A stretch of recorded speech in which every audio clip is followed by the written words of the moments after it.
ஜெய்பீம் நமோ புதாய. ஞாயிறு தம்ம உரையில் இணைந்திருக்கும் அனைவருக்கும் காலை வணக்கம். 82ஆம் பாகத்தில் இணைஞ்சிருக்கிறோம். பாபா சாஹேப் டாக்டர் அம்பேத்கர் அவர்கள் எழுதிய புத்தரும் அவர் தம்மமும் நூலிலிருந்து தொடர் காணொளி நிகழ்ச்சி இது. இதுவரை நடந்தது எல்லாத்தையுமே நம்ம ககோரா டாக்ஸ் அப்படிங்கிற யூடியூப் சேனல்ல பார்க்கலாம். இதை பார்த்தீங்கன்னா இது கொஞ்சம் அந்த சேனல்ல இருக்கிறத நம்ம கொஞ்சம் ஏதாவது கமெண்ட்ஸ் பண்ணு, லைக் பண்ணியோ அல்லது ஷேர் பண்ணா அது வந்து இன்னும் நிறைய பேருக்கு போய் ரீச் ஆகும்னு சொல்கிறாங்க. அதனால் நீங்கள் அப்படியே வெறுமனே பார்த்துட்டு விட்டுடாமல் அதில் ஏதாவது இன்ட்ராக்ஷன் உங்களோட சஜஷன்ஸ் நீங்கள் போடலாம், இல்லை அட்லீஸ்ட் ஒரு லைக் போடலாம், இல்லை உங்களோட ஃப்ரெண்ட்ஸ்க்கு ஷேர் பண்ணுங்கள். ஏன்னா இந்த விஷயம் நிறைய பேருக்கு போய் சேர்ந்ததுன்னா அது நமக்கு வந்து பாபா சாஹேப் டாக்டர் அம்பேத்கர் அவர்கள் எழுதிய புத்தரும் அவர் தம்மமும் அந்த நூலும் பௌத்தத்தையும் நம்ம வந்து பரவலாக கொண்டு போக முடியும். ஓகே, இந்த நூல் 8 பகுதிகளாக 8 நூல்களாக பிரிக்கப்பட்டிருக்கு. அதில் நூல் 4, 2 நம்ம முடிச்சிட்டோம். நூல் 5 சங்கத்தில் இப்போ நம்ம இருக்கிறோம். நூல் 5 வந்து 5 பகுதிகளாக பிரிக்கப்பட்டிருக்கு. அதில் வந்து முதல் பகுதியை நம்ம எடுத்தோம், அது முழுவதும் முடிச்சிட்டோம். முடிச்சுட்டு இந்த வாரம் என்ன பார்க்க போகிறோம் அப்படின்னா, நான் போன வாரமே சொல்லியிருந்தேன், இந்த வாரம் வந்து வினய பிட்டக்காவை பற்றி இன்னும் கொஞ்சம் நம்ம டீட்டெயிலாக பார்க்கலாம். வினய பிட்டக்கா அப்படிங்கிறது தீப்பிட்டக்காவோட ஒரு பகுதி. தீப்பிட்டக்கா அப்படிங்கிறது 3 தீ அப்படின்னா 3, பிட்டக்கான பாஸ்கெட்ஸ், 3 கூடைகள். இந்த 3 கூடைகளாக தொகுக்கப்பட்டிருக்கு புத்தருடைய போதனைகள். அதில் ஒன்று வந்து வினய பிட்டக்கா, இன்னொன்று சுட்ட பிட்டக்கா, இன்னொன்று அபிதம்ம பிட்டக்கா. இப்போ நம்ம இப்போ பார்க்க போகிறது வினய பிட்டக்கா. வினய பிட்டக்கா அப்படிங்கிறது 5 புத்தகங்கள் கொண்டது இந்த வினய பிட்டக்கா. அதில் வந்து சுட்ட விபாங்கா அப்படிங்கிறது ஒரு புத்தகம். அதில் 2 நூல்கள் இருக்கு. ஒன்று வந்து மகா விபாங்கா, இன்னொன்று பிக்குனி விபாங்கா. இதுதான் அந்த ஆக்சுவலாக அந்த விதிமுறைகள் அடங்கிய தொகுப்பு. பதிமொக்க அப்படிங்கிறது சொல்ற. பதிமொக்க அப்படின்னா ரூல்ஸ், அவங்க ஃபாலோ பண்ண வேண்டிய ரூல்ஸ். பிக்குகளும் பிக்குணிகளும் பின்பற்ற வேண்டிய விதிமுறைகளை தான் பதிமொக்க. இந்த மாதிரி பிக்குகளுக்கு 227 விதிமுறைகளும் பிக்குணிகளுக்கு 311 விதிமுறைகளும் இருக்கு. இது எல்லாத்தையும் வச்சிருக்கிறது தான் சுட்ட விபாங்கான்னு பேரு. அது 2 நூல்களாக பிரிச்சிருக்காங்க. ஒன்று வந்து பிக்குகளுக்கு, இன்னொன்று பிக்குணிகளுக்கு. ஸோ அது 2 நூல்கள். அடுத்தது காந்தகா அப்படின்னு. இந்த காந்தகா அப்படிங்கிறது 22 நூல்கள் கொண்டது. அது வந்து மகா வாக்கா, சூல வாக்கா அப்படின்னு 2ஆ பிரிச்சிருக்காங்க. மகா அப்படின்னா பெரியது, சூழன்னா சின்னது.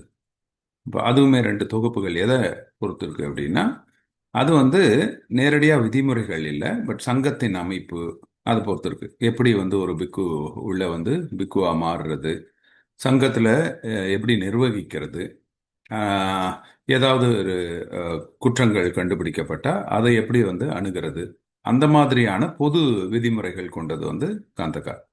சுட்ட விபாங்காங்கிறது நேரடியாக பிக்குகள் பிக்குணிகள் பின்பற்ற வேண்டிய விதிமுறைகள். காந்தகாங்கிறது நிர்வாக ரீதியான விதிமுறைகள். அடுத்தது பரிவாரா. பரிவாராங்கிறது வந்து நம்ம பரிவாரம்னு சொல்கிறோம் இல்லையா, பரிவாரங்கிறது சுற்றி வர்றது. ஸோ அந்த மாதிரி இந்த நூல்களை சுற்றி அந்த சுட்ட விபாங்கா, காந்தகா இது இரண்டையும் சுற்றி அதில் உள்ள விஷயங்களை இன்னும் கொஞ்சம் விவரமாகவும் இது ரெண்டையும் தொகுத்து அளிக்கக்கூடிய ஒரு துணை நூல்னு சொல்லலாம். இந்த சப்ளிமெண்ட்ரின்னு சொல்லுவாங்க இல்லையா, அந்த மாதிரி. ஓகே, இப்போ இந்த வினய பிட்டக்காக்கு ஒரு மிக முக்கிய பெயர் என்ன நம்ம ஞாபகம் வச்சுக்கணும்னா உபாலி தான். ஏன்னா முதல் புத்த சங்கம் புத்தர் இறந்து அதே ஆண்டு, அதாவது ஒரு 3 மாதங்கள் கழித்து கூடுவதாக நமக்கு வரலாற்று ஆதாரங்கள் கிடைக்குது. இது எங்க கூடி இருக்காங்க அப்படின்னா சத்தபர்ணி குகை. இந்த சத்தபர்ணி குகைங்கிறது இப்போ இன்றைய பீகார்ல இருக்கு, ராஜகிரி. அப்போ வந்து அது மகத நாடு. அந்த முதல் புத்த சங்க கவுன்சிலுக்கு மகா காசியப்பர் தான் தலைமை தாங்குறாரு. மன்னர் அஜாசத்ரு ஆதரவு தெரிவிக்கிறார். அஜாசத்ரு யாருன்னா நம்ம பார்த்துருக்கோம், பிம்பிசாரருடைய மகன். அவர் தான் வந்து இதுக்கு ஆதரவு தெரிவிக்கிறார். இந்த முதல் புத்த சங்க கவுன்சிலில் உபாலியும் ஆனந்தாவும் மிக முக்கிய பங்காற்றுறாங்க. உபாலி தான் வினய விதிமுறைகளை தொகுத்து சொல்றார், மனப்பாடமா எல்லாருக்கும் சொல்றாரு. அது அப்புறம் அங்க கூடியிருந்த 500 அரகந்துகளும் அதை ஏற்றுக்கிறாங்க. அது அப்படியே வழி வழியா கடந்து இன்னைக்கு நம்ம கிட்ட வந்திருக்கு. அனந்தா என்ன சொல்றாருன்னா, அனந்தா வந்து புத்தருடைய போதனைகளை அந்த செய்யுள் வடிவில் பாட பாடல் வடிவில் இருந்ததை அவர் வந்து மனப்பாடமா சொல்றாரு. அதை தொகுத்து அதை அப்படியே சுட்ட பிடகாவா கொண்டு போறாங்க. அப்ப நம்ம இப்ப பார்த்துக்கிட்டு இருக்கக்கூடிய வினய பிடகாவை தொகுத்தவர் யார் அப்படின்னா உபாலி. இது வந்து எப்போ நடந்ததுன்னா 483 பிசிஇ, அதாவது கிமு அப்படின்னு முதல்ல சொன்னாலே இப்போ வந்து பொது யுகத்துக்கு முன்னு சொல்றோம். ஸோ 483 புத்தர் வாழ்ந்த காலம் 563 பொது யுகத்திற்கு முன். அது 563 483 வரைக்கும் 80 ஆண்டுகள் வாழ்ந்திருக்கிறாரு. அந்த அவர் இறந்த ஆண்டு 483 பொது யுகத்திற்கு முன். அந்த வருடம் தான் இந்த முதல் புத்த சங்க கவுன்சில் நடந்திருக்கு. இதுக்கான ஆதாரம் நமக்கு கிடைக்குது ஸ்ராவஸ்தியில. அதாவது இப்போ உத்தரப்பிரதேசம், அப்போ வந்து ஸ்ராவஸ்தின்னு ஒரு நகரம் இருந்தது. அங்கதான் ஜேதாவன தோட்டம் இருந்தது. நமக்கு தெரியும் இந்த ஜேதாவனை வந்து அனந்த பிண்டிகா கொடுத்திருக்கிறாரு. அந்த ஜேதாவன தோட்டத்துல ஒரு நவ ஜேதவன புத்த விஹார்னு ஒன்று இருக்கு. இப்போ புதுசா கட்டி இருக்கிறாங்க. அதுல அந்த புத்த விஹார்ல ஒரு பழங்காலத்து ஓவியம், அது வந்து முதல் புத்த சங்க கவுன்சில் நடந்ததுக்கான ஆதாரத்தை அது அந்த ஓவியத்துல நம்ம பார்க்க முடியுது. அந்த ஓவியம் தான் இது. அப்போ இது வந்து முதல் புத்த சங்க கவுன்சில் நடந்திருக்குது. அது ராஜகிரியில சப்தபர்ணி குகைகள்ல நடந்திருக்கு. அந்த சப்தபர்ணி குகைகளை இன்னைக்கும் நம்ம பார்க்க முடியும். சிதிலடைஞ்ச நிலைமையில இருந்தாலும் அது வந்து தொல்பொருள் ஆராய்ச்சி நம்ம ஆர்கியலாஜிக்கல் சொசைட்டி ஆஃப் இந்தியா மூலமா அது பராமரிக்கப்பட்டு அது ஒரு சுற்றுலா தலமா இன்னைக்கும் பீகார்ல இருக்கு. இதன் பிறகு இரண்டாம் புத்த சங்க கவுன்சில் நடக்குது. அது வந்து 100 ஆண்டுகள் கழித்து இரண்டாம் சங்க கவுன்சில் நடக்குது. இந்த சங்க கவுன்சிலுக்கும் நம்ம பார்க்குற வினய பிடகாக்கும் என்ன சம்பந்தம் அப்படின்னா, இந்த இரண்டாம் புத்த சங்க கவுன்சிலில் தான் மிக முக்கியமான ஒரு வாதம் நடக்குது. இந்த வினய விதிகளை வச்சு தான் அந்த ரெண்டாவது சங்கம் கூடுது. அதனால தான் அந்த வினய பிடகா பார்க்கும்போது இது ரொம்ப ரொம்ப மிக முக்கியமான ஒரு விஷயம். இன்னைக்கு நம்ம பார்க்கக்கூடிய பௌத்தத்துக்கும் இந்த இரண்டாம் புத்த சங்க கவுன்சிலுக்கும் வினய பிடகாக்கும் ரொம்ப நெருங்கிய சம்பந்தம் இருக்கு. இது நம்ம புரிஞ்சுக்கணும். என்ன நடந்தது இந்த இரண்டாம் புத்த சங்க கவுன்சில்ல அப்படின்னா, இரண்டாம் புத்த சங்க கவுன்சில்ல அதாவது புத்தர் இறந்து 100 ஆண்டுகள். இந்த 100 ஆண்டுகள்ல வழி வழியா நிறைய பிக்குகள் தோன்றாங்க. ஏன்னா மக்கள் மத்தியில அதுக்கு வந்து நல்ல ஒரு ஆதரவு, மன்னர்கள் மத்தியிலையும் ஆதரவு. ஏன்னா நம்ம மிக முக்கியமான ஒரு மிக பெரிய பேரரசுகள்னு பார்த்தோம்னா கோசல நாடு, மகத நாடு. இந்த 2 நாட்டு மன்னர்களும் பிம்பிசாரரும் பசேநதியும் புத்தருக்கு ஆதரவு தெரிவித்தவர்கள். அதன் பிறகு பிம்பிசாரருக்கு பிறகு வந்தது அஜாசத்ரு. கோசல நாட்டில் பசே நதிக்கு பிறகு வந்தது விடுதபன்.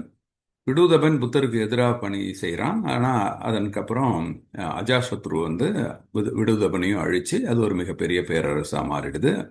அஜாசத்ரு பௌத்தத்துக்கு ஆதரவு தெரிவிக்கிறான். அதனால தான் அஜாசத்ருவோட தலைமையில தான் முதல் புத்த சங்க கவுன்சில் நடக்குது.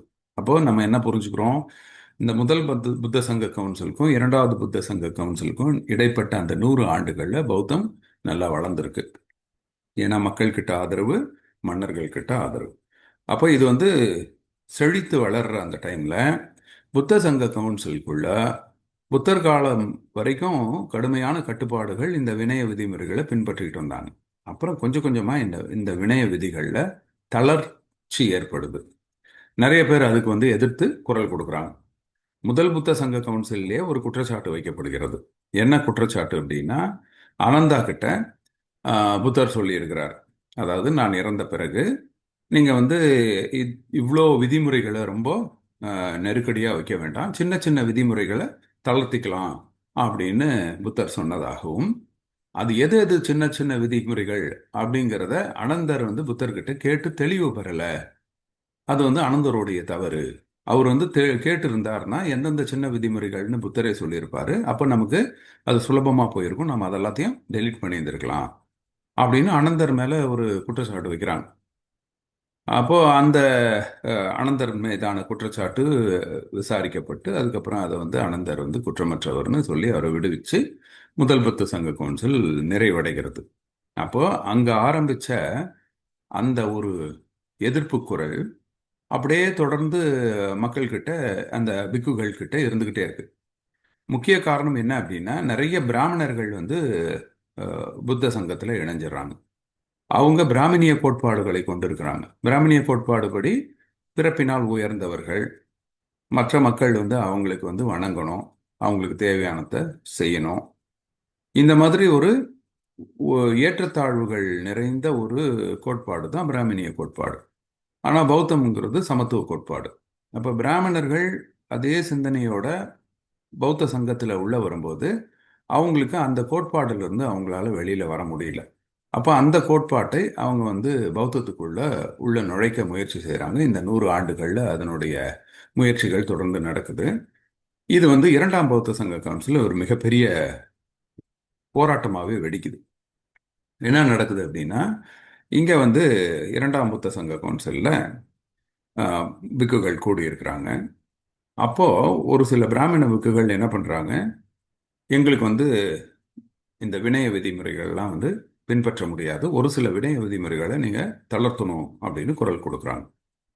அதுல என்னென்ன மாதிரினா ஒரு 10 விதிமுறைகளை அவங்க முன்வைக்கிறதா நமக்கு வந்து ஆதாரங்கள் கிடைக்குது. இந்த 10 விதிமுறைகள்ல எது எது அப்படின்னு நம்ம பார்க்கலாம். ஒன்று வந்து உப்பு வந்து தனியா வச்சுக்கிறது.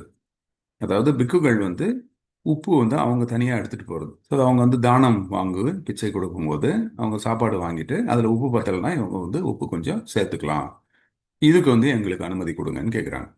இது வந்து சங்கத்தில் தடை செய்யப்பட்டிருக்கக்கூடிய ஒரு விஷயம். ஏன் அப்படின்னா, புத்தருடைய போதனைப்படி அவங்க பிக்குகள் வந்து ஒரு எந்த ஒரு பற்றும் இருக்கக்கூடாது, அவங்களுக்கு வந்து இந்த மாதிரி ஆசை வரக்கூடாது. சாப்பாடுங்கிறது உயிர் வாழ்றதுக்கு தேவையான ஒரு பொருள் தானே ஒழிய அது வந்து சுவைக்கும் அது மேல ஒரு புலன்களினாலான ஒரு ரசனைக்கும் ஏற்ற மாதிரி இருக்கக்கூடாது. அப்போ அது வந்து ஒரு பற்றுக்கான வழிமுறையை உருவாக்கிடும். அப்புறம் அது தொடர்ந்து மற்ற மற்ற விஷயங்கள்லையும் ஐம்புலன்கள் அவங்களோட அந்த புலன் இன்பத்துக்காக செயல்பட ஆரம்பிச்சிருவாங்க. அப்போ அதன் மீது பற்று வைப்பாங்க. அப்புறம் ஒரு முழுமையான பற்றற்ற நிலையிலேருந்து அவங்க விலகிடுவாங்கங்கிறதுக்காக இதை வந்து வச்சிருக்கிறார்.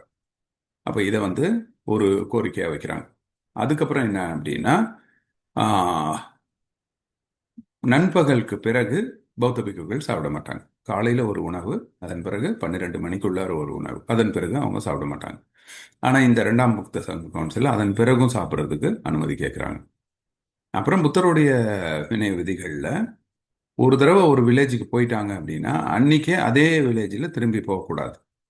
ஏன்னா அங்கே இருக்கக்கூடிய மக்களுக்கு வந்து மீண்டும் மீண்டும் நம்ம வந்து தொல்லையாக இருந்துடக்கூடாது. இப்போ வந்து பிச்சைக்காரங்க வந்து தொல்லை பண்ணுறாங்கங்கிற மாதிரியான ஒரு பெயர் இருக்கக்கூடாது. நம்ம உயிர் வாழ்கிறதுக்கு அங்கே போகிறோம், அது தானமாக எடுத்து அது சாப்பிட்றோம். ஏன்னா அதன் பிறகு நம்ம வந்து மக்களுக்கு சேவை செய்யணும். அதையே வந்து ஒரு தொந்தரவாக மக்கள்கிட்ட கொடுத்துட்டோம் அப்படின்னா அப்போ நம்மளுடைய சேவை மனப்பான்மை அங்கே அடிபட்டு போயிடும் அப்படிங்கிறதுக்காக அதை வச்சிருக்கிறார். இதை வந்து எதிர்க்கிறாங்க. அப்புறம் இன்னொன்று அப்படின்னா உப்போசதாங்கிறது விரத நாட்கள்.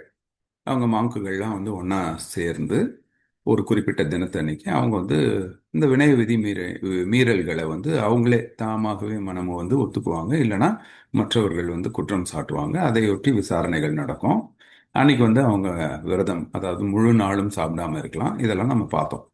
அப்போ இந்த மாதிரி உப்போசத்தாவை தனித்தனியா அந்தந்த ஏரியாவில் இருக்கக்கூடிய மாங்குகளை வச்சு குரூப்பாக நடத்திக்கிறதுக்கு ஒரு கேள்வி கேட்குறாங்க. இதுவுமே வந்து சங்கத்துக்கு எதிரானது. ஏன்னா அப்படி பண்ணா ஏன்னா இது வந்து விதிமுறை மீறல்களின் மீதான குற்றச்சாட்டுகள் மீதான விசாரணை. அதை வந்து தனக்கு தெரிஞ்ச பிக்குகள் கிட்ட மட்டும் வச்சுக்கிட்டா பார்ஷியாலிட்டி பார்க்கறதுக்கு வாய்ப்பு இருக்கு. அவங்க வந்து அதை இக்னோர் பண்ணிட்டு ஓகே இது நம்ம பிக்கு தான், நம்ம ஆளு தான். இப்போ நம்ம பார்க்குறோம் இல்லைங்களா, நம்ம ஆளு செஞ்சா எதுவும் தப்பு இல்லை, அடுத்தவங்க செஞ்சாதான் தப்புன்னு. அந்த மாதிரி அந்தந்த டிஸ்ட்ரிக்ட்ல இருக்கக்கூடிய அங்கே சேர்ந்து வாழக்கூடிய பிக்குகள் மட்டும் நாங்கள் வந்து உபாசத்தை நடத்திக்கிறோம், வெளியிலேருந்து எந்த பிக்கும் வரக்கூடாது அப்படின்னு ஒரு கோரிக்கை இவங்க வைக்கிறாங்க. அதுவுமே வந்து சங்கத்துக்கு எதிரானது. ஏன்னா ஒன்றா இருக்கக்கூடிய நண்பர்களா இருக்கக்கூடிய பிக்குகள்லாம் ஒன்றா சேர்ந்து அவங்களுக்குள்ள வந்து விதிமுறை மீறல்களை அவங்க சீரியஸாக எடுத்துக்க மாட்டாங்க, பார்ஷியாலிட்டி பார்த்துருவாங்க அப்படின்றதுனால. அப்போ இது ஒரு கோரிக்கையாக வைக்கிறாங்க. அடுத்தது அந்த சங்கத்தில் எந்த ஒரு தீர்மானமும் ஒரு விசாரணையும் நடந்து அதன் மீது ஒரு முடிவு எடுக்கப்படணும்னா ஒரு குறிப்பிட்ட எண்ணிக்கை இருக்கணும் அப்படிங்கிறது சங்கத்தின் விதி.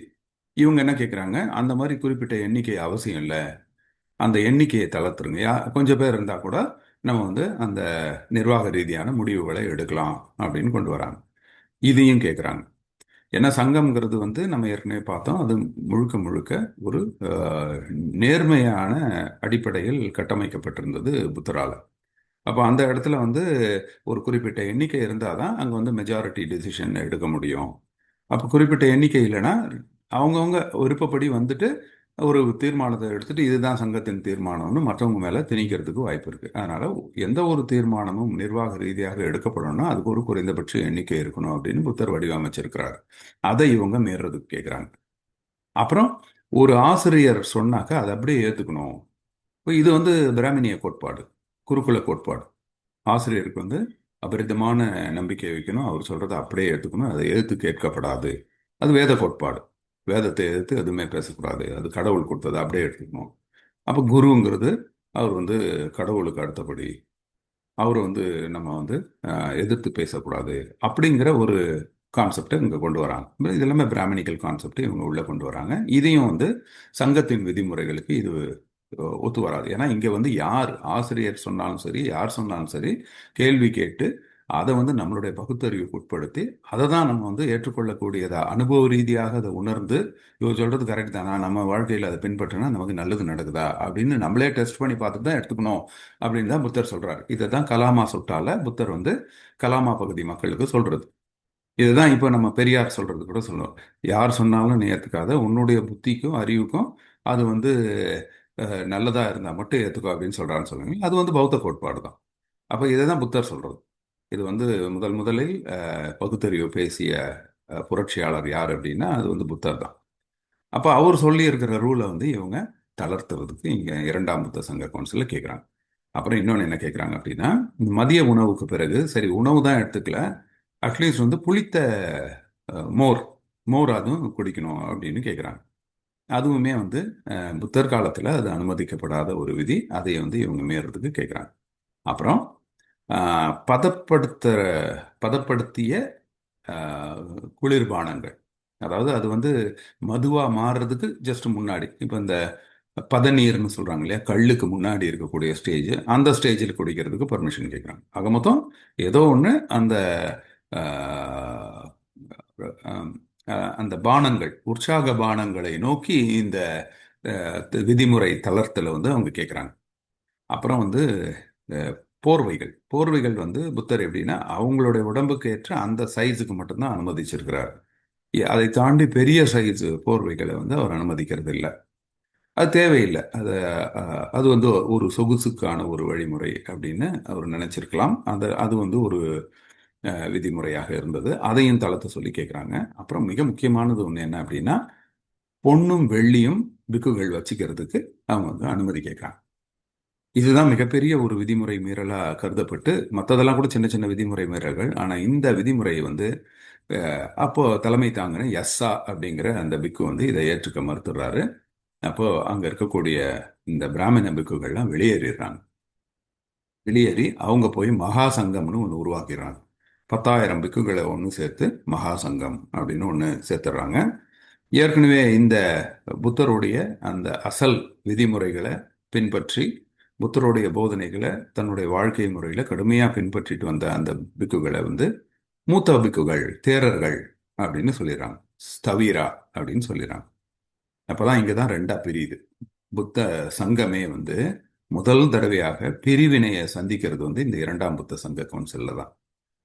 ஏற்கனவே இருக்கக்கூடிய அசல் பௌத்தம், அதாவது புத்தர் கூறிய அந்த பௌத்தத்தை பின்பற்றியவர்கள் ஸ்தவீரவாதம், அதாவது தேரவாதம் அப்படின்னு பிரிக்கப்படுது. தேரா அப்படின்னா மூத்தவர்கள், அவங்கெல்லாம் ஓல்டு. இப்போ நம்ம சொல்றாங்க இல்லையா, அவன் வந்து ஓல்டு, அவன் பூமர், அவன் அப்படிதான் சொல்லுவான். அந்த மாதிரி ஒரு பேரை வச்சு அவங்கள தேரர்கள்னு பிரிச்சிடறாங்க. இவங்களை என்ன பண்றாங்க, நிறைய பேர் நாங்கள் தான் இருக்கிறோம், எங்களுக்கு தான் பெரியது, நாங்கள் மகா சங்கம் அப்படின்னு சொல்றோம், மகா சங்கிகா அப்படின்னு பேர் வைக்கிறாங்க. இதுதான் பிற்காலத்தில் மகா சங்கிகா தான் மகாயானமா உருவாகுது. அது பிராமணியம் கலந்த பௌத்தமா இன்னைக்கு நம்ம பார்க்குறோம். அதை தேரவாதம் அப்படிங்கிறது அசல் புத்தருடைய அந்த போதனைகளை அப்படியே கொண்டு வரக்கூடிய ஒரு பௌத்தம் தேரவாதம். அதுவுமே நாளடைவில் திரிபடைந்து இப்ப நம்ம பார்க்கக்கூடிய பௌத்தம் ஒட்டுமொத்தமாக பிராமணிய சிந்தனை கலந்த பௌத்தத்தை தான் நம்ம வந்து சர்வதேச அளவில் பார்க்குறோம்.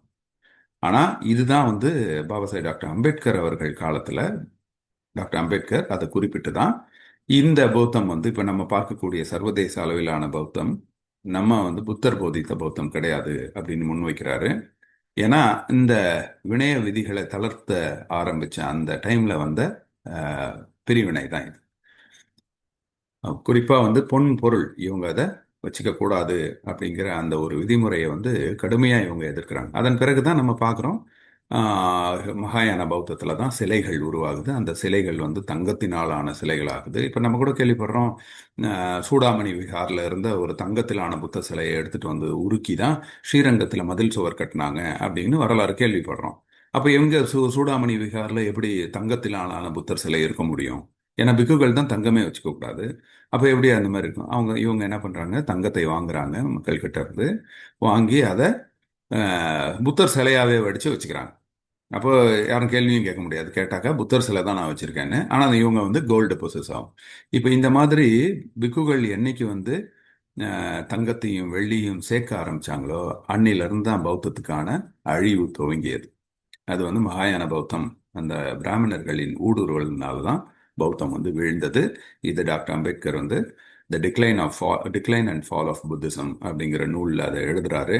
அதனால தான் அவர் முன்வைக்கக்கூடிய பௌத்தம் சர்வதேச பௌத்தத்திலிருந்து வித்தியாசப்பட்டு காணப்பட்டது அந்த சமயத்தில். அதனால எல்லாரும் ஆச்சரியப்பட்டு கேட்குறாங்க, இப்போ நீங்கள் சொல்கிற பௌத்தமும் இப்போ இங்கே நாங்கள் சுற்றி பார்க்கக்கூடிய பௌத்தமும் ஒன்றா இல்லையே, அப்போ இது வந்து புதிய பௌத்தத்தை நீங்கள் சொல்கிறீங்களா, இது என்ன நவயானமா அப்படின்னு கேட்குறாங்க.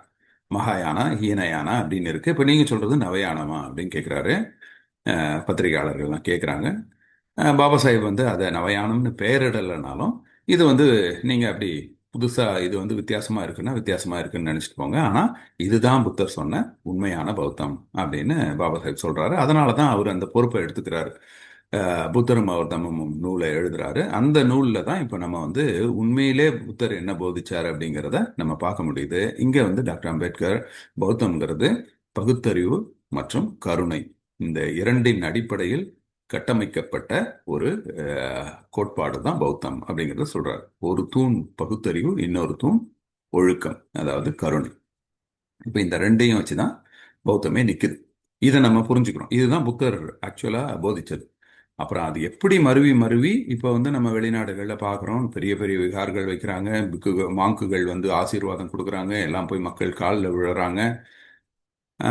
இவங்க கிட்ட ஏகப்பட்ட பணம் இருக்கு, அரசியல் ரீதியான அதிகாரங்கள் இருக்கு, நிறைய இடங்கள்ல வந்து இன ரீதியான போராட்டங்கள்ல பிக்குகளே ஈடுபடுறாங்க, நிறைய போர்களில் ஈடுபடுறாங்க. இதெல்லாம் எப்படி நடக்குது?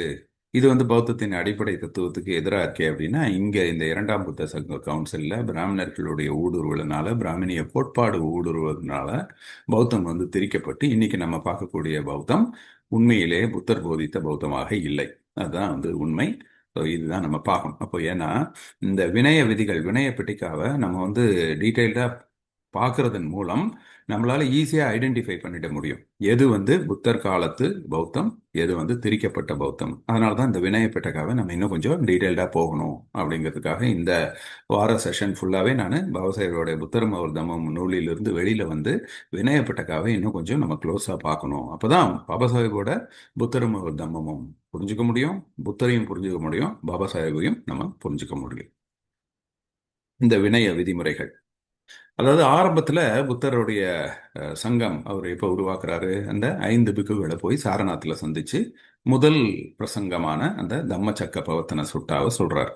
அதன் பிறகு 5 பிக்குகள் சேர்றாங்க. அதுதான் முதல் சங்கம். அப்பெல்லாம் இதுக்கான ரூல்ஸ் வந்து தேவைப்படலை, விதிமுறைகளை ஏற்படுத்தவே இல்லை. விதிமுறைகள் எப்படி உருவாகுதுன்னா, கால ஓட்டத்தில் நம்பர் அதிகமாக அதிகமாக ஒரு சில பிக்குகள் வந்து தவறான பாதையில போக துவங்குறாங்க. அப்ப அந்தந்த காலகட்டத்திற்கு ஏற்ற மாதிரி விதிமுறைகள் உருவாகிட்டே வருது. முதல் 12ல இருந்து 20 வருடம் வரைக்கும் பெருசா ஒன்றும் ரூல்ஸ் எல்லாம் இல்லை அப்படின்னு தான் பௌத்த நூல்கள் சொல்லுது. அப்ப 20 ஆண்டுகளுக்கு பிறகுதான் விதிமுறைகளை உருவாக்குறார் புத்தர். அதுவும் அந்த விதிமுறைகள் எப்படி, எந்த காலகட்டத்தில், எதனால உருவாச்சு அப்படிங்கிறதோடைய குறிப்புகளும் இந்த வினயப்பட்ட கால இருக்கு.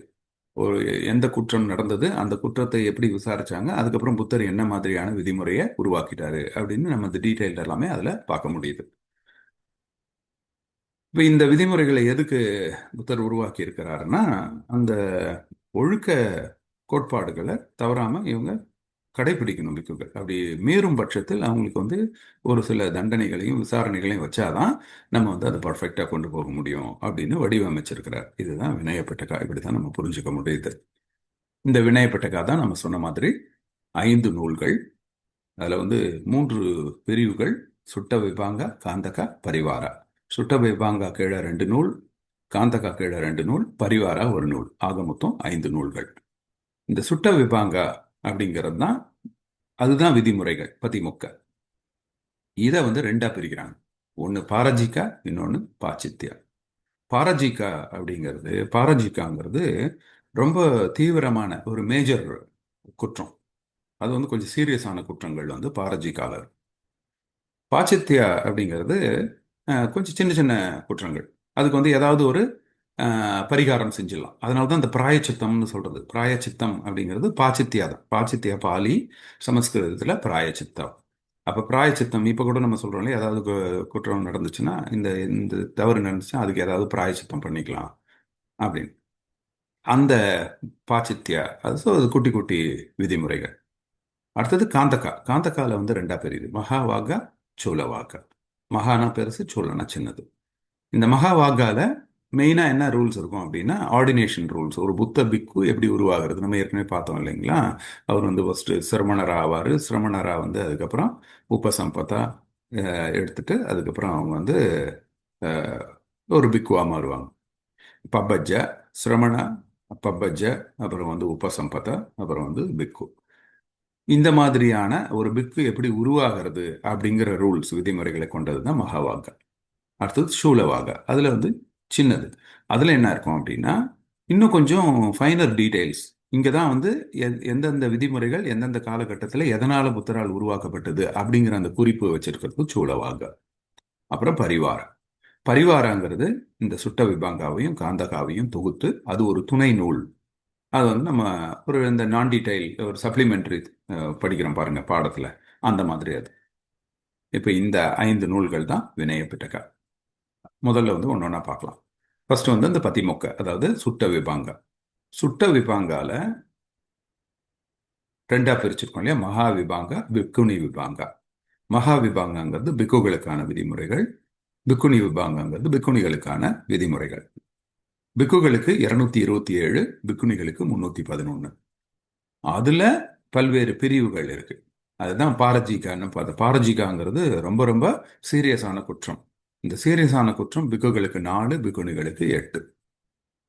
அதுக்கப்புறம் சங்காதி சேசா, அப்புறம் அனியாத்தா, அப்புறம் நிசக்கிய பாச்சித்யா, அப்புறம் பாச்சித்யா, அப்புறம் பாட்டி தேசானியா, சேக்கியா, அதிகாரண சமதா அப்படிங்கிற பிரிவுகள்ல இருக்கு. மொத்தம் சேர்த்தீங்கன்னா ஆண்களுக்கான விதிமுறைகள் 227, பெண் பிக்குணிகளுக்கான விதிமுறைகள் 311 வரும். இதை கொஞ்சம் இன்னும் கொஞ்சம் உள்ள போய் பார்க்கலாம். First பாரஜிகா rules. பாரஜிகாங்கிறது ரொம்ப கிரேவ், அது ரொம்ப சீரியஸான குற்றம். என்னென்ன சீரியஸான குற்றம் அப்படின்னா, பிரம்மச்சரியத்தை மீறினா, அதாவது ஆஹ், நம்மலாம் பஞ்சசீலத்தில் வந்து ஒழுக்கமற்ற காம செயல்களில் ஈடுபட மாட்டோம் அப்படின்னு உறுதிமொழி எடுப்போம். அப்படின்னா என்ன, ஒழுக்கம் உள்ள காம செயல், அதாவது நமக்கு இந்த சமூகம் வரையறுத்து கொடுக்கப்பட்டுள்ள அந்த காமம், அது வந்து அலௌடு. யாரு? லே புத்திஸ்டுக்கு, சாதாரண உபாசகருக்கு. அப்படி இல்லைன்னா எப்படி ஆண் பெண் இணைய முடியும், எப்படி ஒரு குடும்பம் உருவாகும், எப்படி வந்து மனித இனம் போகும் இல்லையா. ஸோ அதனால பௌத்தம் வந்து டோட்டலா வந்து ஆண் பெண் இணையறதே தவறு, அது வந்து பாவம், அப்படி இட்ஸ் அ சின் அப்படின்னு சொல்றது கிடையாது. அந்த மாதிரியான ஒரு மதம் கிடையாது பௌத்தம். பௌத்தத்தில் வந்து உபாசகர்களுக்கு வந்து அவங்க ஒழுக்கம் சார்ந்த காம செயல்களில் ஈடுபடலாம். அதாவது அந்த சமூகம் எதை அனுமதிக்குதோ அதை செய்யலாம். அது சமூகத்தினால் குற்றம் அப்படின்னு கருதப்படுகிற அந்த ஒழுக்கமற்ற காம செயல்களில் ஈடுபடக்கூடாது. இது வந்து உபாசகர்களுக்கு பௌத்தம். ஆனா பிக்குகளுக்கு ஒட்டுமொத்தமா காம செயல்களில் இருக்கக்கூடாது. ஏன்னா இவர்கள் ஆசிரியர்கள். அதை துறந்து தான் இவங்க இங்க வராங்க. எந்த ஒரு வகையான உணர்வு ரீதியான, அந்த ஐம்புலன்களுக்கும் உணர்வு ரீதியான ஒரு சந்தோஷத்தை கொடுக்கக்கூடிய செயல்களில் இவங்க ஈடுபடக்கூடாது. ஏன்னா அதுதான் பற்றுக்கு கொண்டு போயிடும். பற்றுக்கு போச்சுன்னா பற்று தான் நமக்கு துக்கத்துக்கு காரணம். ஆசையை துக்கத்துக்கு காரணம் இல்லையா, அது பற்று. ஆக்சுவலா அதையும் நம்ம ஏற்கனவே பார்த்தோம், ஆசைக்கும் பற்றுக்கும் என்ன வித்தியாசங்கிறத பார்த்தோம். அப்போ இந்த பற்று வரக்கூடாது அப்படின்னா அதுல ஒரு மிக முக்கியமானது இந்த உடல் ரீதியான இச்சை. அதுல வந்து அவங்க டோட்டலா வெளியில இருக்கணும். அதை மீறினாங்கன்னா அது வந்து மிகப்பெரிய குற்றம். அதுக்கப்புறம் அடுத்தவர்கள் பொருளை எடுக்கிறது, அது மிகப்பெரிய குற்றம். அப்புறம் உயிர் கொல்றது, கொல்லுதல்ல ஈடுபடுறது, அது அது மிகப்பெரிய குற்றம்.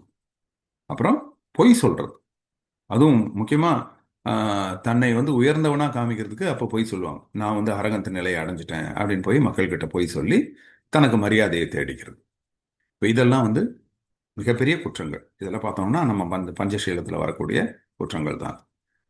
இந்த குற்றம் செஞ்சாங்க அப்படின்னா சங்கத்தை விட்டு விலக்கிடுவாங்க. அவ்வளவு, டிஸ்மிசல், வேற எதுவுமே கிடையாது. ஸோ இதை விசாரிப்பாங்க, விசாரிச்சு அது நிரூபிக்கப்பட்ட சங்கத்தை விட்டு வெளியே போயிடும். இதுதான் பாரஜிக ரூல்ஸ். அடுத்தடுத்து வர ரூல்ஸ் எல்லாம் இந்த அளவுக்கு ஒரு கடுமையான, அதாவது சங்கத்தை விட்டு வெளியில துரத்துற அளவுக்கு இருக்காது. விசாரணை இருக்கும், அதுக்கு சின்ன தண்டனை இருக்கும், மறுபடியும் அவங்க சங்கத்திலே கண்டினியூ பண்ணுவாங்க. இதுக்கு அடுத்து வர ரூல் சங்காதி சேசா ரூல். சங்காதி சேசா ரூல் என்ன அப்படின்னா, இதுல சங்கத்தை விட்டு டிஸ்மிஸ் பண்ணிட மாட்டாங்க, ஆனால் சஸ்பெண்ட் பண்ணுவாங்க. சங்கத்தை விட்டு கொஞ்ச நாளைக்கு வெளியில தள்ளி வைப்பாங்க. தள்ளி வச்சுட்டு அதுக்கப்புறம் அவரை திருத்திட்டு மறுபடியும் சங்கத்துக்குள்ள கொண்டு வருவாங்க. இது அதுக்கு அடுத்த ஸ்டெப். இப்போ நம்ம கவர்மெண்ட் சர்வீஸ்ல கூட ரொம்ப பெரிய குற்றம் செஞ்சு நம்ம மேல் நிரூபிக்கப்பட்டா நம்மளை டிஸ்மிஸ் பண்ணிடுவாங்க. இதே வந்து சின்ன குற்றமா இருந்தா அதை வந்து ஃபர்ஸ்ட் சஸ்பெண்ட் பண்ணி வைப்பாங்க, விசாரணை நடக்கும். அப்புறம் அந்த சஸ்பென்ஷன் முடிஞ்ச உடனே மறுபடியும் நம்மளை சர்வீஸ்ல சேர்த்துக்குவாங்க இல்லையா. அதே தான், இதெல்லாம் வந்து புத்தர் தான் முதல்ல இந்த உலகத்துக்கே ஏற்படுத்தினது. அப்ப இதெல்லாம் இதெல்லாம் சங்காதி சேசா ரூல்ஸ்ல வருது அப்படின்னா, ஆஹ், அதாவது அஹ், பெண்கள் கிட்ட தவறா நடந்துக்கிட்டாங்க பிக்குகள் அப்படின்னா அது வந்து சங்காதி சேசா ரூல். அப்புறம் வந்து பேராசையினால ஒரு விஹார் கட்டுறது, விஹார் உருவாக்குறது, அதாவது தனக்கு அதுல ஏதாவது ஆதாயம் கிடைக்கும், தனக்கு மரியாதை கிடைக்கும், தனக்கு வந்து மக்கள்லாம் வந்து வணங்குவாங்க. ஆஹ் ஏன்னா அந்த காலகட்டத்தில், வேத காலத்தில் அந்த மாதிரி தான் குருகுலங்கள் இருந்தது. அங்கங்க சின்ன சின்ன ஆசிரமங்களை வச்சுக்கிட்டு ஒவ்வொரு பிராமண ஆச்சாரியர்களும் இருந்தாங்க. ஸோ அந்த காலகட்டத்தில் அதே மாதிரி அங்கே பிராமணர்களும் பௌத்தத்துக்குள்ள வந்தோடனே இவங்களும் விகார்கள் கட்ட ஆரம்பிச்சுக்கிட்டாங்க அதே கோட்பாடோட. அந்த மாதிரி செய்யறது வந்து சங்காதிசேஷ விதிமுறைக்கு மீறிய செயல். அவங்க வந்து சங்கத்திலிருந்து விலக்கி கொஞ்ச காலம் வச்சுட்டு அதுக்கப்புறம் திருப்பி அவங்க திருந்தினா எடுத்துக்குவாங்க, திருந்தல்னா அப்படியே வெளியில் அமைச்சிருவாங்க. அப்புறம் அதே மாதிரி சங்கத்துல பிரிவினைகளை ஏற்படுத்துறது, அதுவும் வந்து சங்காதிசேஷ ரூல். அந்த மாதிரிலாம் இருந்ததுன்னா அவங்கள சங்கத்திலேருந்து வெளியில அனுப்பிச்சிட்டு அதுக்கப்புறம் அவங்களுக்கு வந்து மறுபடியும் நல்லா மாறினாங்கன்னா மட்டும்தான் திருப்பி கொண்டு வருவாங்க. ஸோ இது வந்து சங்காதிசேஷம். சங்கத்தினுடைய ஒற்றுமைக்கு ஊறு விளைவிக்கும் வகையிலோ அல்லது பெண்கள் சார்ந்த ஒழுக்க விதி மீறல்கள் இருந்தாலும் அது சங்காதிசேஷ ரூல்ஸ்ல வந்துடும். அப்புறம் அநியாத்த, அநியாத்தங்கிறது அது ஒரு இடைப்பட்ட மாதிரியான ஒரு குற்றம். இது வந்து இதுவும் பெண்கள் கிட்ட பிக்குகள் நடந்துக்கிறது தான். ஆனால் வந்து அந்த தவறா இல்லாம ஆஹ், ஒரு இன்டீசென்ட் பிஹேவியர் நடக்கிறது. இப்போ ஒரு அவங்கள வந்து அவங்கள கிண்டல் செய்யறது, அந்த மாதிரி ஒரு அவர்களுடைய ஒரு கண்ணியத்துக்கு எதிராக ஏதாவது ஒரு செயல் இருந்தது அப்படின்னா அதை வந்து அநியாத்தன்னு வரும். அதுக்கும் விசாரணை நடக்கும், அதுக்கேற்ற மாதிரி தண்டனைகள் வழங்கப்படும். அப்புறம் நிசக்கிய பாச்சித்ய.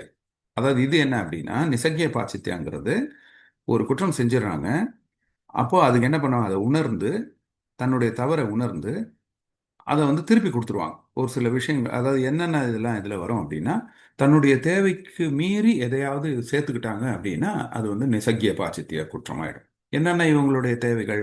இவங்களோட தேவையே மூணு தான்.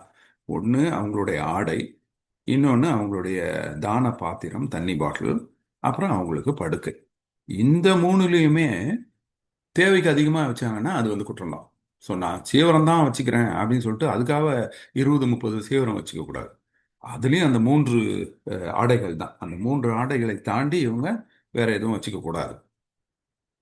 அப்போ இது வந்து எக்ஸ்கியூஸ் மீ, ஒரே நிமிஷம்.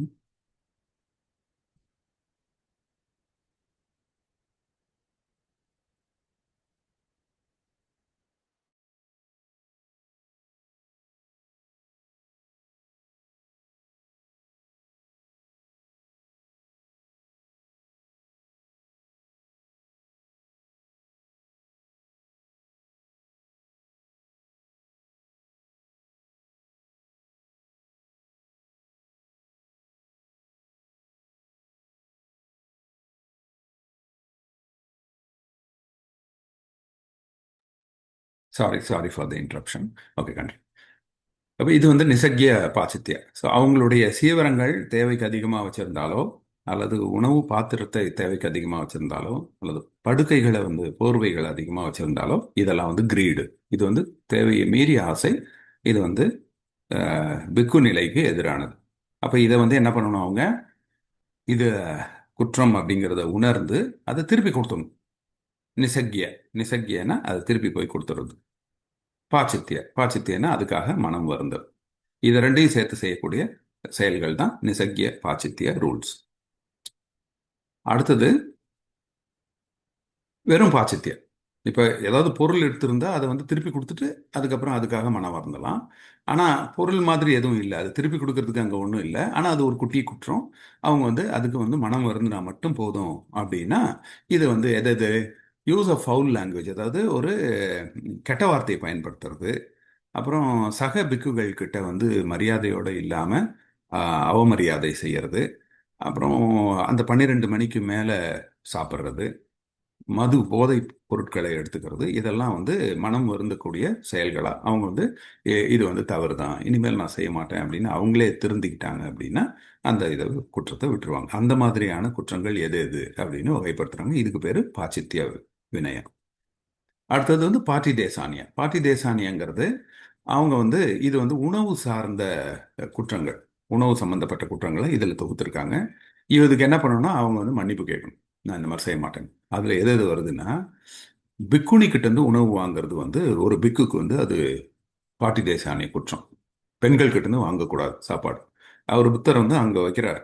அங்கேருந்து அப்படியே முதல்ல சாப்பாட்டில் ஆரம்பிப்பாங்க, அப்புறம் பேச ஆரம்பிப்பாங்க, அப்புறம் அடுத்தடுத்து அப்படியே வந்து அது டெவலப் ஆகிடும். அப்போ இவங்களுடைய அந்த கட்டுப்பாட்டை இழந்துருவாங்க. உடல் இச்சைக்கு பலியாயிடுவாங்க, பற்றுக்கு போயிடுவாங்க, பற்று வந்து துக்கத்துக்கு கொண்டு போயிடும். அப்ப இவங்க வந்து ஒரு முன்னுதாரணமா இருக்க முடியாது. இவங்க அந்த தம்மத்தை உணர்ந்தா தானே அடுத்தவங்களுக்கு சொல்ல முடியும். தம்மத்தை தானே உணரலைன்னா எப்படி அடுத்தவங்களுக்கு சொல்ல முடியும்? அப்போ அது போலி ஆசிரியராக மாறிடுவாங்க. அப்போ தம்மத்தை உணரணும்னா இவங்க அந்த ஒழுக்க விதிமுறைகளை பின்பற்றணும். அப்பதான் இவங்க உணர முடியும். உணர்ந்தாதான் அதை அனுபவ ரீதியா வந்து அடுத்தவங்களுக்கு சொல்ல முடியும். இல்லைன்னா வெறுமனே அதை பிரீச் தான் பண்ண முடியும். அப்போ இதை வந்து உணரணும் அப்படின்னா இவங்க வந்து கடுமையான விதிமுறைகளை பின்பற்றணும் அப்படிங்கிறதுக்காக இது வந்து பிக்குணிகள் கிட்ட இருந்து உணவு வாங்கினா அது வந்து குற்றம். அதே மாதிரி சாமானிய மக்கள் உணவை இவங்கக்கிட்ட கொண்டு வந்து கொடுக்கக்கூடாது. அப்படி வந்துச்சுன்னா அது வந்து தவறு. இவங்க வந்து வனப்பகுதியில் இருக்குவாங்க, இவங்க உட்காந்துட்டு இருக்கிற இடத்துக்கு அவங்க வந்து கொண்டு வந்து கொடுக்குறாங்க. இப்போ வந்து படையல் போடுறாங்க பாருங்க, எல்லாம் கொண்டு போய் சாமியார்கிட்ட கொடுக்குறோம் இல்லையா, அது வந்து குற்றம். அது பேர் சாமியார் கிடையாது பௌத்தத்தில். அது வந்து பிக்குகளுக்கு அது வந்து வினய விதிமீறல். அவங்க தான் அது குற்றத்தை ஒத்துக்கிட்டு மன்னிப்பு கேட்டுட்டு போயிடணும். இவங்க இவங்க தான் பிக்குகள் தான் நம்மளை தேடி வரணுமே ஒழிய நம்ம வந்து சாப்பாடை எடுத்துக்கிட்டு கொண்டு போய் அங்கே படையல் மாதிரி கொடுக்கக்கூடாது. அது வந்து பௌத்த விதிமுறைகளுக்கு எதிரானது. இவங்க உட்காந்த இடத்துல ஆர்டர் பண்ண முடியாது. இப்போ ஸ்விக்கி ஆர்டர் பண்ணுற மாதிரி அவங்க கொண்டு வந்து என்கிட்ட கொடு அப்படின்னு உபாசகர்கள் கிட்ட சொல்லி வாங்கி சாப்பிட முடியாது. எந்த அளவுக்கு பற்றற்ற நிலைமை இருந்தால் இதை வந்து செய்ய முடியுங்கிறத புத்தர் வந்து வடிவமைச்சிருக்கிறார். நம்ம அதை பார்க்கணும். இவங்க தான் வந்து வாங்கணும். அது எப்போ? இவங்களுக்கு உடல்நிலை சரியில்லாத சமயங்கள்ல மட்டும்தான் சகபிக்குகள் கொண்டு வர முடியும். அதுவும் ஆண் பிக்குகள் தான் ஒரு ஆண் பிக்கு கொண்டு வர முடியும். பெண் பிக்குனி தான் இன்னொரு பெண் பிக்குனிக்கு கொண்டு போக முடியும். ஆரோக்கியம், உடல் ஆரோக்கியமா இருந்துச்சுன்னா இவங்க தான் போய் சாப்பாடு வாங்கிக்கணுமே வழியா இவங்க கொண்டு வந்து கொடுக்க சொல்லக்கூடாது. உடல் ஆரோக்கியம் இல்லைன்னா கொண்டு வந்து கொடுக்கலாம். அது சக பிக்கு கொடுப்பாரு. அப்போ கூட சாமானிய அந்த லே பர்சன் வந்து உபாசகர் வந்து இங்க நேராக கொடுக்க மாட்டாங்க. இப்படியெல்லாம் இருந்ததுன்னா இந்த விதிமுறைகள் மீறினா அவங்க மன்னிப்பு கேட்கணும். அடுத்தது சேக்கிய. சேக்கியங்கிறது என்வாயன்மெண்ட், சுற்றுச்சூழல் மேலான ஒரு அனுசரணை. அதை வந்து சுற்றுச்சூழலை மதித்து நடக்கிறதுக்கு அதுக்கும் ரூல்ஸ் வச்சிருக்கிறார். 75 ரூல்ஸ். அது மேனர்ஸ். எப்படி வந்து நம்ம நன்னடத்தை, இதெல்லாம் வந்து குற்றங்களா இல்லைன்னா கூட நன்னடத்தைகள், இதை நம்ம பின்பற்றணும். அப்படி அதை பின்பற்றலை அப்படின்னா என்ன பண்ணுவாங்கன்னா அந்த சங்கத்திலேருந்து இவரை தூக்கி வேற சங்கத்துக்கு டிரான்ஸ்ஃபர் பண்ணிடுவாங்க. இப்போ இது எல்லாமே நம்மளுடைய அரசாங்க விதிமுறைகளில் நம்ம பார்க்குறோம். இன்னும் டிஸ்மிஸ் பண்ணலாம். டிஸ்மிஸ் பண்ணால் பாரஜிகா ரூல்ஸு. அப்படி இல்லைன்னா சஸ்பெண்ட் பண்ணலாம். அது சங்காதி சேசா ரூல். அதுக்கப்புறம் என்கொயரி நடக்கும். அதுக்கப்புறம் அதன் அடிப்படையில் சார்ஜ் ஷீட் கொடுக்கணும். சார்ஜ் ஷீட் கொடுக்கறது தான் இங்கே வந்து குற்றம் சாட்டுறது. முறையான சார்ஜ் ஷீட் இல்லைன்னா கூட விசாரணை பண்ணக்கூடாது. இதெல்லாம் வந்து ரூல்ஸில் வருது.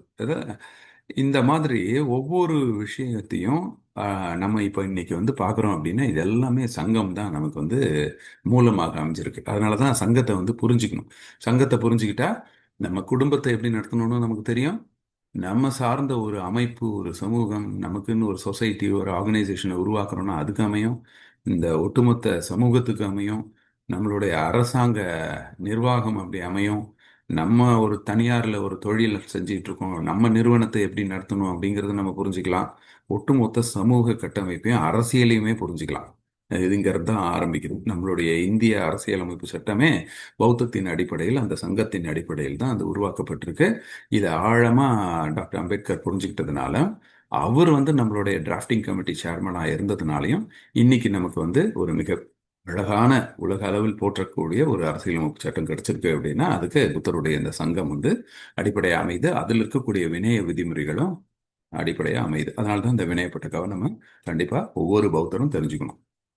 இப்போ இதில் வந்து என்வாயன்மெண்ட், சுற்றுச்சூழலுக்கு பாதிப்பு ஏற்படுத்தாமல் நம்ம பார்க்கணும். கண்ட இடத்துல எச்சில் துப்பக்கூடாது. இது புத்தர் ஏற்படுத்திய விதி. இன்னைக்கும் நம்ம எச்சில் துப்பாதீர், கண்ட இடங்களில் எச்சில் துப்பாதீர். கண்ட இடத்துல குப்பை போடக்கூடாது. டு நாட் லிட்டர் அப்படின்னு, இங்கே குப்பையை கொட்டாதீர் அப்படின்னு பார்க்கும். அதெல்லாம் அந்த காலத்தில் பிக்குகள் வந்து தன்னுடைய ஒழுக்க விதிமுறைகளை அவங்க பின்பற்றிருக்காங்க. இவங்க பின்பற்றினாலும் இவங்க என்ன பண்ணுவாங்க, போய் மக்களுக்கு போதிப்பாங்க. மக்கள் அதை பின்பற்றுவாங்க. அப்போ அந்த என்வாயன்மெண்ட் வந்து கிளீனாக இருக்கும். இப்போ இன்றைக்கெல்லாம் நம்ம ஃபாரின் கண்ட்ரி போயிட்டு வந்தோம்னா அங்கே அவ்வளோ சுத்தமாக இருந்துச்சு, க்ளீனாக இருந்துச்சுன்னு பார்த்து பிரமிச்சிட்டு வரோம். ஆனால் அதுக்கு எல்லாத்துக்குமே மூல காரணம் இங்கே நம்ம நாட்டில் ஆரம்பிச்சிருக்குங்கிறது நம்ம வந்து மறந்துட்டோம். அப்போ ஏன்னா பௌத்தத்தை மறந்துட்டோம். அந்த பௌத்தத்தை மறுபடியும் மறுமலர்ச்சி செய்யறது தான் பாபாசாஹேப் டாக்டர் அம்பேத்கர் செய்தது. அதனுடைய அடிப்படையில் தான் அவர் புத்தரும் தமமும் எழுதியிருக்கிறாரு. அதை நம்ம இப்போ முன்னெடுத்திருக்கிறோம் ஒரு சிலர். இதை நம்ம வந்து சமூகத்துக்கு வந்து ஒரு பரவலான ஒரு கோட்பாடாக செஞ்சிட்டோம் அப்படின்னா அப்போ நம்ம நாடு எப்படி இருக்கும் யோசிச்சு பாருங்க.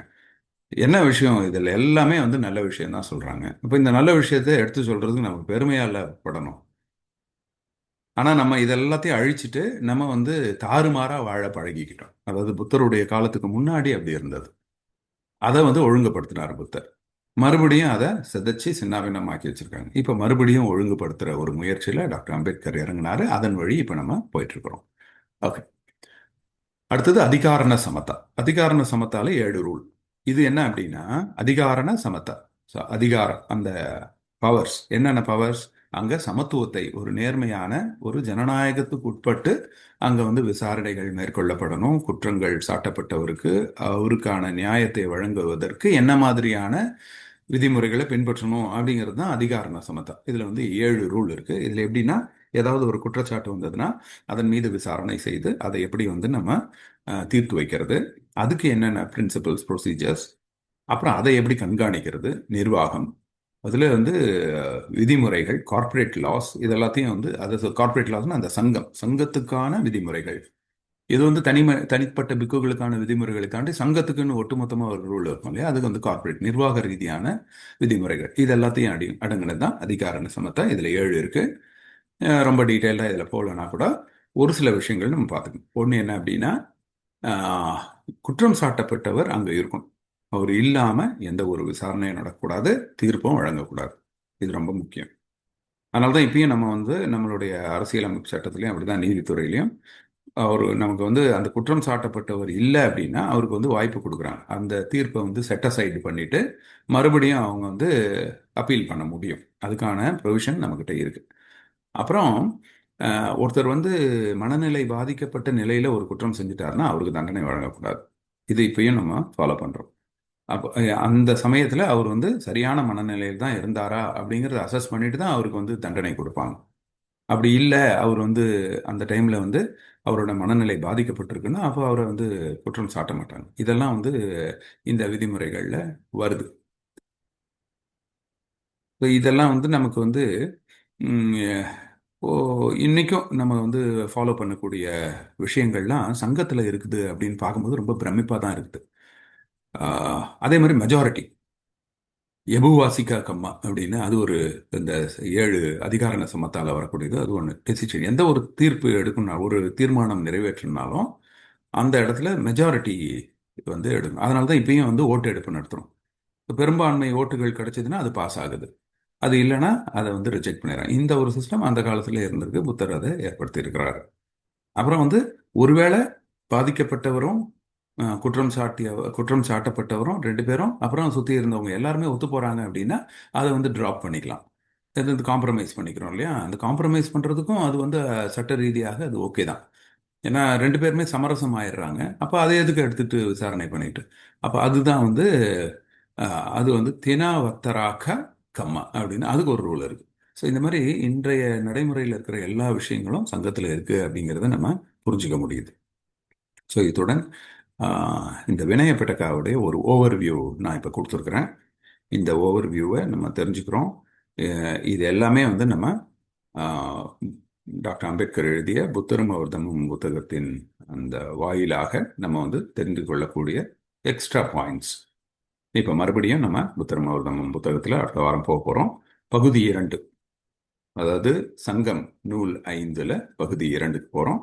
இதில் என்னென்ன நம்ம பார்க்க போகிறோம்னா, ஒரு பிக்கு எப்படி இருக்கணும் அப்படின்னு புத்தர் வடிவமைச்சிருப்பில்ல, அதை வந்து பார்க்குறோம். பிக்குக்கும் ஒரு பிராமணருக்கும் என்ன வித்தியாசம், பிக்குக்கும் ஒரு ஜெயின துறவிக்கும் என்ன வித்தியாசம், பிக்குக்கும் ஒரு சாதாரண லே புத்திஸ்ட் உபாசகருக்கும் என்ன வித்தியாசம் அப்படிங்கிற இந்த 4 விஷயங்களை நம்ம அடுத்தடுத்த வாரங்களில் பார்க்க போகிறோம். அது வரைக்கும் நம்ம வந்து என்வழி மார்க்கத்தை நம்ம அன்றாட வாழ்க்கையில் நம்ம பின்பற்றணும். அப்போ தான் வந்து நம்ம என்னதான் சொன்னாலும் நம்மளுடைய அறிவுக்கு எட்டின மாதிரி இருக்கும். அதை ஆனால் நம்ம இம்ப்ளிமெண்ட் பண்ண மாட்டோம். கோவப்படக்கூடாது, பொய் சொல்லக்கூடாது, எல்லாம் தெரியும். ஆனால் அந்த சூழலில் டக்குன்னு கோவம் வந்துடும், டக்குன்னு நம்ம பொய் சொல்லிடும். ஏன் அப்போ அது மாதிரி ரியாக்ட் பண்ணிடுறோம்? அந்த மாதிரி ரியாக்ட் பண்ணுறதுக்கு நம்ம வந்து ப்ராக்டிஸ் பண்ணால் மட்டும்தான் அந்த மாதிரி ரியாக்ட் பண்ணாமல் இருக்க முடியும். அந்த ப்ராக்டிஸ் பார்ட்டு தான் வந்து விபாசனா மெடிடேஷன். அது ரொம்ப ரொம்ப முக்கியம். அது பண்ணலைன்னா நம்ம வந்து என்னதான் பேசினாலும் அது நம்ம பகுத்தறிவுக்கு அது போய் செயல்படக்கூடிய அளவுக்கு அது கன்வெர்ட் ஆகாது. அதே மாதிரி ஒழுக்க விதிமுறைகளையும் நம்மளால தீவிரமாக பின்பற்ற முடியாது. ஒழுக்கமாக இருந்தால் தான் நம்மளால யோசிக்கவே முடியும். அப்போதான் இந்த எண்வழி மார்க்கத்தை பின்பற்ற முடியும். ஒழுக்கம்ங்கிறது அடிப்படை. ஆனால் அந்த ஒழுக்கத்தை பின்பற்றணும்னா கூட நம்ம மனம் கட்டுப்பாடு வேணும். இல்லைன்னா அதை மீறிடுவோம். நம்ம எல்லா ஒழுக்க விதிமுறைகளையும் நம்ம யாரும் அடுத்தவங்க பொருள் எடுக்கக்கூடாது, அடுத்தவங்களை காயப்படுத்தக்கூடாது, ஒழுக்கமற்ற காமச்செயல்கள் ஏற்படுது, போதைப் பொருள் எடுத்துக்கூடாது, பொய் சொல்லக்கூடாது, எல்லாமே நம்ம சொல்லிக்கிறோம். ஆனால் சமயத்தில் அதை வந்து நம்ம மீறிடும். அப்போ ஏன்னா அந்த மனக்கட்டுப்பாடு இழந்தது. அப்போ அந்த மனக்கட்டுப்பாடை கொடுக்கணும்னா கூட தியானம் ரொம்ப முக்கியமாகுது. ஸோ ஆக மொத்தம் நம்ம வந்து வெறுமனே பௌத்த நூல்களை வாசிக்கிறதோ அல்லது தம்ம உரைகளை கேட்கறதோடு மட்டும் இல்லாமல் நம்மளுடைய அன்றாட வாழ்க்கையில் அதை எப்படி செயல்படுத்துறது, நம்ம மைண்டை எப்படி ட்ரெயின் பண்ணுறது அப்படிங்கிறது தான் விபாசனா. அந்த விபாசனாவை பற்றி விளக்கறதுக்கு இப்போ அடுத்து ஷரீன் வருவாங்க. இத்துடன் என்னுடைய தம்ம உரையை நான் நிறைவு செஞ்சுக்கிறேன். காணொலியில் இணைந்திருந்த அனைவருக்கும் என்னுடைய நன்றியை தெரிவிச்சுக்கிறேன். ஜெய் பீம், நமோ புதாய்.